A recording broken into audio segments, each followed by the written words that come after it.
नमस्कार, मैं आपके साथ अर्शा मेहता और आप देख रहे हैं ताजा दृष्टिकोण। क्या किसी से प्यार करना इतना भारी पड़ सकता है? कितना बेरहम होगा वो शख्स जिसने 59 टुकड़े किए होंगे? क्यों नहीं आई जरा सी भी दया? अभी एक मामला बहुत सुर्खियों में है, महालक्ष्मी मर्डर केस। ये एक दिल दहला देने वाला केस है जिसमें महालक्ष्मी नामक महिला के 59 टुकड़े कर फ्रिज में रख दिया गया था और आरोपी फरार था। ये यूं कहे कि महालक्ष्मी का प्रेमी फरार था। आपको पता है कि महालक्ष्मी अपने पति हेमंत दास से अलग हो गई थी और पिछले 9 महीनों से अलग रह रही थी। उनकी 4 साल की एक बेटी है और उनका संबंध किसी और से था। मामले की जांच में पता चला है कि महालक्ष्मी आखिरी बार 1 सितंबर को अपने काम पर आई थी। उसके परिवार ने बताया कि उसका फोन 2 सितंबर से बंद था। महालक्ष्मी को ढूंढने पर 21 सितंबर को उसकी मां और बड़ी बहन वैलिकवाल स्थित उसके घर पर उसका शव फ्रिज में पाया गया। उसका शव टुकड़ों में कटा हुआ था और उसमें कीड़े लग रहे थे। पोस्टमार्टम रिपोर्ट में पुष्टि हुई कि महालक्ष्मी के शरीर के 59 टुकड़ों में काटा गया था। क्या गलती रही होगी महालक्ष्मी की, जिसकी माफी उसको उसके अपनी जान से गंवानी पड़ी? हम बात करें आरोपी की तो ये कोई और नहीं, महालक्ष्मी का प्रेमी साथी था जिसके साथ महालक्ष्मी पिछले 9 महीनों से रह रही थी।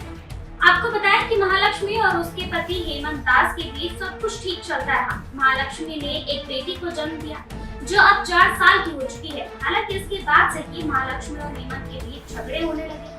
झगड़े जब ज्यादा बढ़े तो महालक्ष्मी उसे छोड़कर अपने माँ बाप के साथ रहने लगी। कुछ वक्त बाद तक अक्टूबर 2023 में महालक्ष्मी ने एक 3 मंजिला मकान में टॉप फ्लोर वाला रूम किराए पर लिया और सबसे अलग रहने लगी। पूछताछ में महालक्ष्मी के पति हेमंत ने बताया कि उसकी पत्नी का अशरफ नाम के हेयर ड्रेसर के साथ अफेयर चल रहा था। अशरफ उसको अक्सर घर लेने और बाइक पर छोड़ने आया करता था। 20 सितंबर को महालक्ष्मी के मकान के पड़ोस में रहने वाले एक शख्स को कुछ बदबू महसूस हुई। पड़ोसी शख्स जब उसके रूम के पास पहुंचा तो बदबू काफी तेज आने लगी। उसे शक हुआ और महालक्ष्मी की मां को फोन किया। परिवार के लोगों ने डुप्लीकेट चाबी से दरवाजा खोला तो उसके होश उड़ गए। रूम के अंदर फर्श पर चारों तरफ खून के दाग थे, मांस के टुकड़े भी पड़े थे। इसी दौरान उसका ध्यान फ्रिज पर गया और तब उसे खोला गया। उसके अंदर महालक्ष्मी का कटा हुआ सिर, पैर और शरीर के बाकी टुकड़े रखे थे।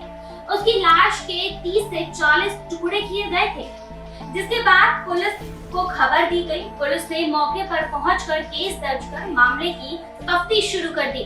सबसे पहले महालक्ष्मी के पति हेमंत दास से पूछताछ हुई।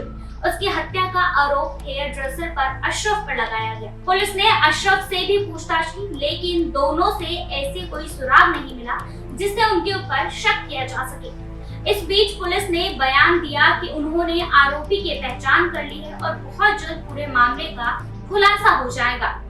वहीं अब इस केस ने नया मोड़ ले लिया है। इसे महालक्ष्मी का गुनहगार माना जा रहा है। अब उसकी लाश भी ओडिशा से बरामद हुई है। अशरफ ने ओडिशा में आत्महत्या कर ली है। महालक्ष्मी के संदिग्ध कातिल का शव ओडिशा में एक पेड़ से लटका मिला। बताया जा रहा है कि उसने खुद को एक पेड़ से लटका लिया है। उसके पास एक सुसाइड नोट भी मिला है जिसमें उसे जाते जाते हत्या की बात कबूल की है। ओडिशा पुलिस ने अप्राकृतिक मौत का मामला पहले ही दर्ज कर लिया था। सुसाइड नोट के आधार पर बेंगलुरु पुलिस ने पुष्टि की है कि वो इस हत्याकांड का आरोपी है। बेंगलुरु पुलिस ने 29 साल की महालक्ष्मी की हत्या के मामले में आरोपी रंजन रे को मुख्य संदिग्ध माना है। महालक्ष्मी सेल्स वुमेन का काम करती थी। पुलिस सूत्रों के मुताबिक आरोपी रे और महालक्ष्मी एक साथ काम करते थे। रंजन रे ने एक अन्य व्यक्ति के साथ महालक्ष्मी के संबंधों को लेकर नाराजगी जताई थी। अब ये केस एक नया मोड़ ले रहा है। फिलहाल देखने वाली बात ये है कि क्या अशरफ ही इस केस का मुख्य आरोपी है या इस किताब के कई और नए पन्ने खुलने बाकी है।